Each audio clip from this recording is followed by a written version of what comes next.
Right, Zunis, let's have a go in the F18.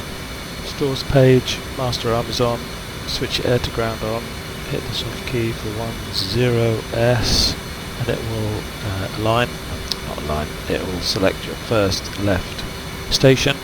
We have a target on the runway here. You see the clockwork pickle in the middle. This is a fairly steep nosedive with a Zuni. We've got 8 on each station.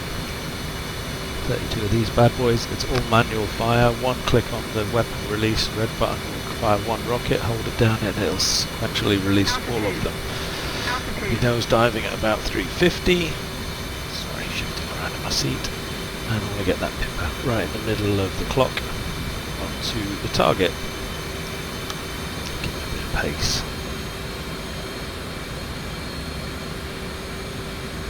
See the target there at 4 clicks. Zoom nicely in so I get a nice big look at this puppy.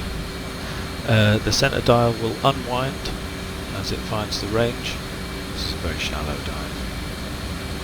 And then it'll say in range when the rockets should connect, and I'm going to wait a few seconds before I release.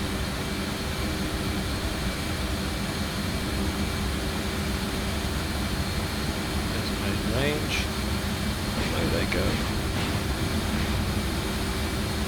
Oh, screw it. Let's get ballsy. Looked pretty good. It didn't look really bad, but